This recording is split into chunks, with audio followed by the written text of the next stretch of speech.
Hey everybody, welcome to South Olympic Branch update number 108. Okay, let's Go ahead. Let me actually. My friend Chip has stopped by and he's brought in some models that he's been working on for the Rochester chicken plant or chicken farm. So go ahead and let's see this stuff. I did a couple different versions. One of them in basically silver, one of them in gray, so it's sort of weathered. I even included a couple of pipes just to demonstrate when they're glued in tight, they're right. But anyhow, so this is filament printed.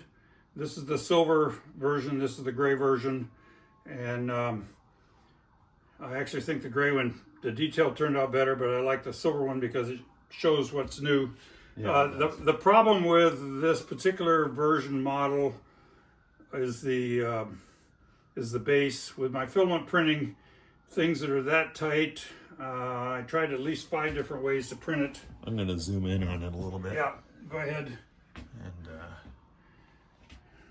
so I tried it once with actually with the cross members as one piece, and I was going to just do the cross members and fold them in there. That didn't quite work. So this one is printed with supports. The supports were a big pain to get off in filament printing. This one was without supports, just required a little cleanup, and actually that turned out pretty good. I tried to do one better. I did it without the cross members on there, and then I milled a jig so I could just do a wire cross jig, and that kind of just sucked the bottom in, so that didn't really work. So then I did it without the wires again, but then I'm going to do individual wires, cutting them off of the jig, and that's a lot of pain. So however, if somebody decides to do it, if that works, but actually this one is just fine, and if you stand a fair distance away, this one's not too bad. I bet that most people looking at that on the module are probably never going to see it. So you printed the base separate from the cylinder, and then the top was separate as well, right? Right, because I need a flat surface for everything to print on. Sure. Yeah. So this was actually printed upside down, so I had the flat surface. So I had done it just the ring itself and each individual leg and then each individual cross piece all flat, and everything became so tiny that it just would not hold together. Right.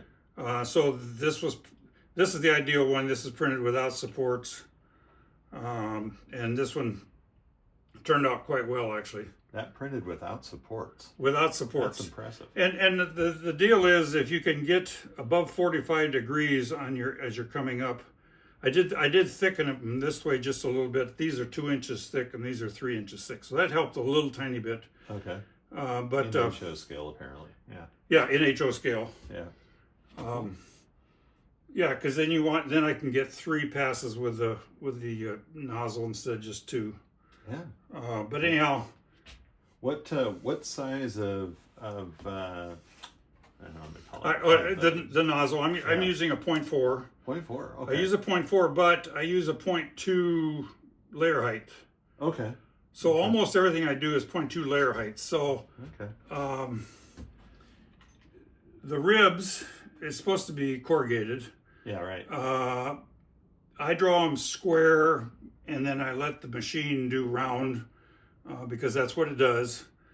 And the waves here are 2 inch square or circular, and then 2 inch space, 2 inch square, 2 inch space, 2 inch square.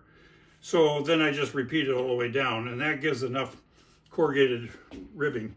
Especially, even here it looks corrugated. So even though this is drawn as square, it comes out. I mean, it looks like the corrugation stuff. It looks corrugated. Yeah. Okay. Cool. Because the printing is never perfectly. It's never perfect. It's not going to be perfectly square at that size. Well, I mean, that's good though. That works. So it's just a little bit of experience in doing it. Now, if you were to stick your fingers in here, you can feel the grooves. Right. And 2 inches. Well, 2 inches is what the drawing was. Yeah. So I'll share the drawing eventually. I actually counted the number of ribs going up there over the length of this piece, and I divided it and said, okay, it's 2 inches. That gets repetitive. I've kind of done that. I did that, and I got close to losing count, but I just kept my eyes going until I got to the top. And yeah. so, but it came out 30 from here to here is 30 feet, and inside the ribs is 16 feet. Okay. The ribs add 4 inches on either side. Then I had to protrude these strengthening bars. Supports, whatever. Whatever they are. Ribs, whatever you want to call them. The ribs. They do come directly in line with all the ribs down below. Yeah. I'll add a picture into the episode so people can see what the original thing was. And well, I can do. Yeah, that would be part of what I show with my. Yeah. With my. And people don't. And people aren't going to know this unless they've been to Rochester, Washington. They won't see me in the camera right now, but because I'm too far back. Yeah. But essentially, the original, the prototype, as it were, is a place where chicken feed is based, or they had some rail delivery for chicken farm for chicken feed, and because I'm going to be putting this stuff on a module, it can't be super tall, and Walthers makes a bin that sort of looks like this, but it's like a foot tall. It's way too tall, and Chip kindly took his time to design these things out and 3D print them with his FDM printer. I think that's actually. I think it turned out well. That turned out really well. I'm very impressed actually, because usually I never got my FDM stuff to look that far. Well, and I think that the secret is the 0.2 layer height. Okay. That really works things in there, because then it removes a lot of. See, even here, a lot of the lines. Even here, because this was printed like that, and you're still not going to see a lot of the lines. Yeah. You can get real close, but. I'm going to take this and stick it up next to the camera here, so people can see. Yeah. That was just a jig, but anyhow. So what did you glue this together with? It's just a Loctite super glue. Oh, okay. I've come to really like the Loctite super glue. Okay. I've always been concerned when I go to glue 3D printed parts together that it was gonna cause some problem with the material. Well, I've been fortunate. I got some stuff from hardware stores and some from hobby shops, but I went to McClendon's and got this Loctite, and then I ended up ordering it on Amazon. But the Loctite, a friend of mine that does shipbuilding, he uses the one that's the gooey stuff. The gel. The gel. I use the liquid because I have a little more control, even though the drop is a lot bigger than I need.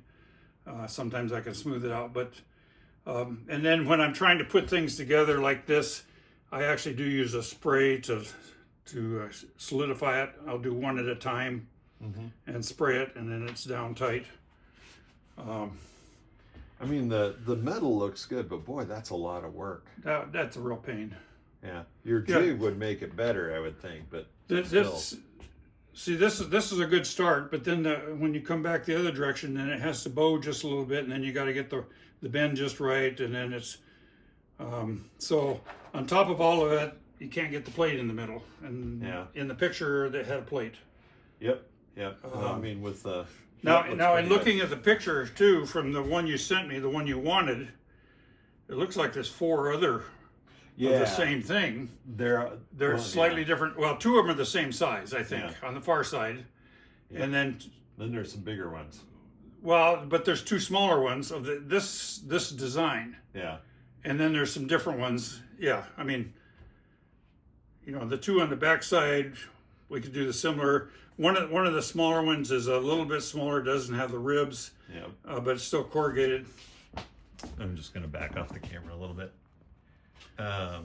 So it's, you could almost, you could almost build, if you, I don't know if it's related to this type of this. Well, this almost looks like a concrete plant. It is. It's a cement plant. Yeah. It's a stand-in for something I'll build eventually, I think. But this is just. I had this already built from a kit many years ago. Oh. So Well, I just decided to. so anyhow, this is the kind of thing that it does. You know, this angle is a little bit more. It's like 35 degrees rather than 20 degrees. With, but I didn't glue that in because we didn't want to be permanent. Right. But you know, even the little vents. You know, if you see the picture, the vents are kind of at this kind of an angle in relationship to where the picture was taken. Right. And I can't tell if there's a vents on the other side, but that's strictly up to how you want to build it. So Yeah. Unless I can get another drone, and my drone doesn't work anymore. So unless I can get another drone and get over there and film it from, and shoot it from above. The one guy that was there when I was taking some pictures one day wasn't too excited about, hey, Brian's here. Wasn't too excited about me standing there taking pictures of the feed delivery facility. Just in general. Just in general, yeah. I was going to go over to their office, but I never could find it. Ran out of time. I'm going to pause the video here. So one thing I've been looking at doing is backdating my containers so that they're more like what you would have seen on a train in the mid 1980s. And Walthers currently has some Hanjin containers in stock. I thought these were too new for my era, but then recently saw a couple pictures where they actually had some on a container train from that era. So that's pretty good.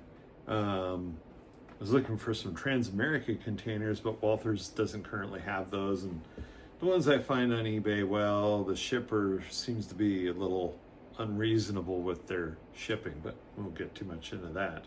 Anyway, let's see these on a train. I need to straighten up this area around here a little bit anyway. So,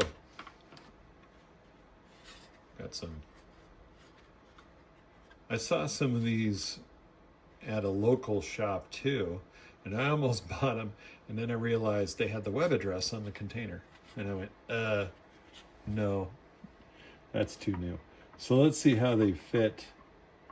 I think they'll fit. They'll be a little tight, but they should fit in these scale trains backpackers.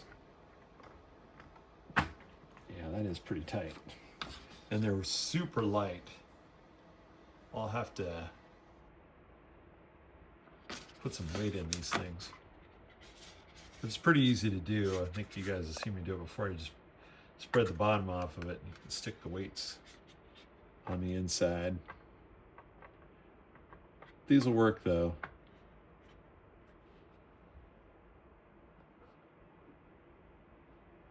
I think that's gonna be all right. I think I might have showed you guys this before, but in case I didn't, I'm gonna be oddly lazy and not look it up. Pop the bottom off of that. These are 1/4 ounce wheel weights you can buy off Amazon, otherwise known by me as the Big Evil A. And just slap a couple of these. It's already got double stick tape on them. And just stick a couple of them on there. I mean, really, probably wouldn't be bad to add another one. So the Paul and Paula at P&B Trains over in Renton had ordered in these Hanjin containers for me. Gave me a decent price on them. As soon as we slap this back together, I can put it in the car. So I decided I wanted to put this fertilizer distributor on one of the modules. And the only problem is, it doesn't fit. See, the tanks in the building are side by side, and I don't have that much room between the track that's already laid and the edge of the module. So I've decided that rather than have it laid out like it is in the picture, I'm going to modify the kit so that the tanks are all in a row and are kind of extending out from like one end of the building.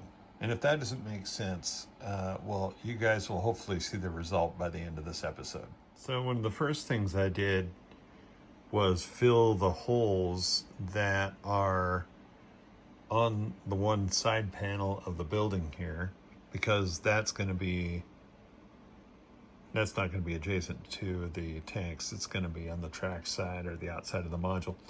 And I did that with some Vallejo plastic putty. That looks like it's still going to leave some little bumps there, but hey, when haven't you seen an industrial building that doesn't have some kind of leftover thing that's not in use anymore? I want these doors a different color than the building, and I've decided to paint them first. To do this, I'm just going to go ahead and mask the remainder of the building so I don't have an extra layer of paint there. And yeah, I probably don't need to do that, but whatever. I need to do it to both ends. So I think what I'm going to do is put the painter's tape over the outside and take my X-Acto and go around the outside of the frame. Okay, one down, and I think that actually worked pretty good. Now I got to mask up the other one. Got those doors ready to paint. I'm not sure if I'm going to use these roll-up doors or not, but I figure I might as well paint them the same color as the man doors. I'm getting the buildings ready to paint, and I am going to paint the roofs, the doors.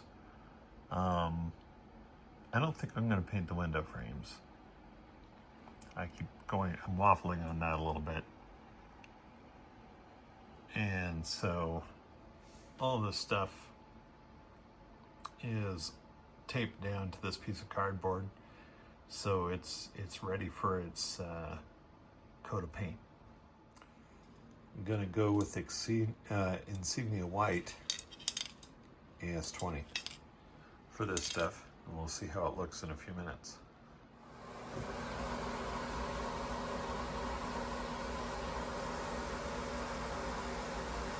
Now I'm gonna let that paint dry for a little bit. So in the kit, this is how the tanks are laid out. But I don't have room for that. As you can see, this is the tank base. It actually would go right up against the track, and then it would be right on the edge of the module. And I need to have it so that a truck can drive through here. So I'm going to cut this in half.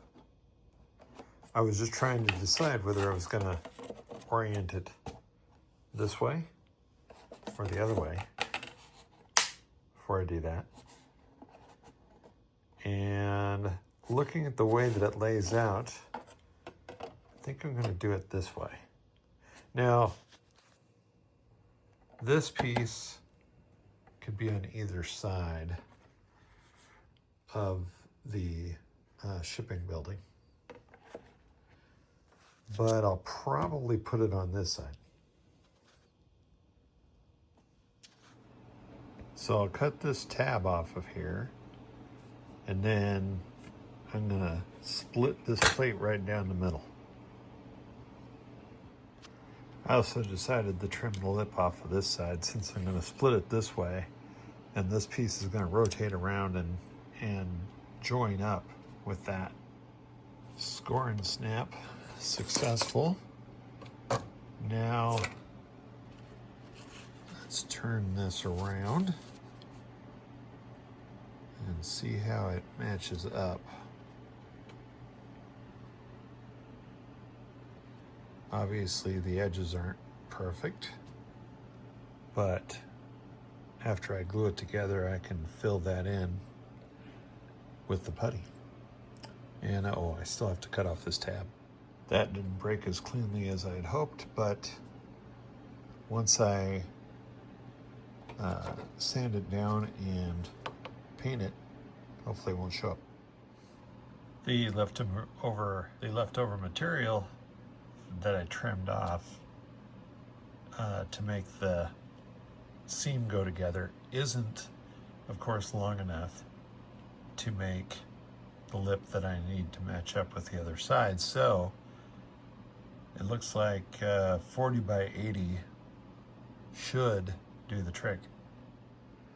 Well, I don't feel like I've got the right kind of styrene to finish the base. I need a 80 by 375, and of course that only comes in a 24-inch strip, and the places around here don't tend to carry that, so I might have to order it.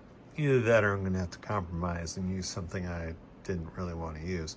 But anyway, I've also decided to go with 4 stacks instead of 5 high. I want to see how that looks. I haven't glued this on here, so any of it could, I could go and put the next layer on these things and make it taller if I want. But since it's a module, it might be nice to, if it's not quite as tall, make it less vulnerable to damage. Once I get the other pieces for the tank base, I can paint the tank base. I'll paint the tanks, and I'll need to paint the walls or assemble and paint the walls, but I'm going to paint this base the same color as this base. They're both going to be cement, and I have some Tamiya spray paint that'll work really well for that. I just need to get the retaining walls around, the retention walls around the base before I paint it. Work continues on the base for the tanks, and so I've got a new piece of berm. When I cut this in half and I glued it together, I discovered that I needed more sidewall. So had some evergreen styrene, like 438 by 040, and I ended up laminating that together to make an 080 width, which I didn't want to do. And when I'm looking at it in person, I can see the line in that. You guys may not be able to see that in the video. As I look at the preview of the video, I'm not seeing it, so maybe I'm overreacting to that. I've been gluing these pieces to the base, and I'll fill that in. I got a bit more to do, as you can see.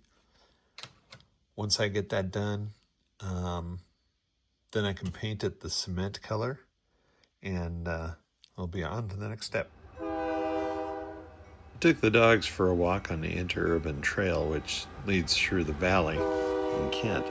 And what do you know? We happened upon a northbound Union Pacific stack train.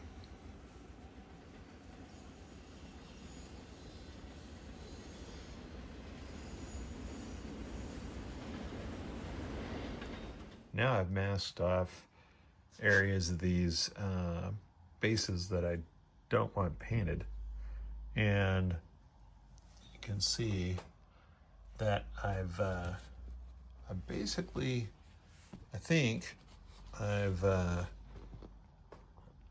got the tank base done up the way I pretty much want it. I'm still not sure about some of these little tabs. I might cut those out before I go paint it. But it's all going to get painted with a Tamiya cement color. I've glued together the shipping and receiving building with the plastic weld, and I've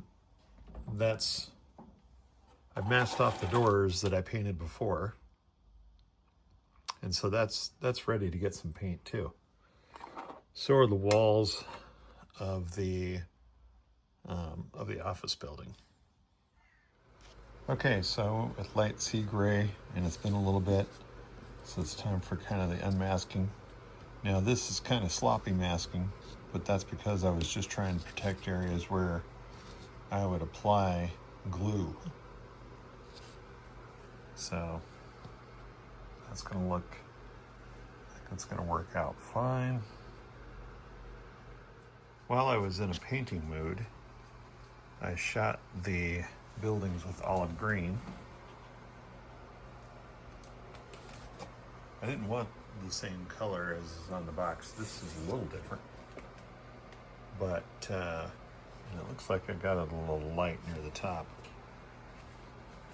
But given the time, I would probably weather these things anyway. Maybe someday I will. But I really want to get this. I've got several industries I need to build for these modules. So some details will probably just have to wait. The other building is sitting on the layout over there. We need some time for the paint to really set. And I've got on top of it the roof, but the roof is just sitting there. It's not glued on. Walthers instructions also say to glue the base of the walls to the, or glue the walls to the base. But seeing how as I wanted to paint this separately, I wanted to paint it, put the walls together and then paint it. Then come back and glue it. I haven't taken the masking off the other door yet. Since I did this one. So, not too bad. I see I got a little light on the paint there. But again, I'll probably come back and weather this at some point. Okay. Well, the roof's just set there right now, so not in place. I got to grab the tanks, and I don't have the roof finished for that building either, but it is sitting on the base. So something like this. I want to put some pipes and stuff in there. I decided to leave the windows and doors white, and they don't provide any clear, any styrene for the windows, but I've got some 005 clear around here somewhere that I can use for that. Installing the windows in this kit and the doors is a fairly simple matter. It would have been easier if the shipping and receiving building had actually done this, if they'd done the same thing with the doors, rather than making them molded in. I could have painted the building separately without doing all that extra masking.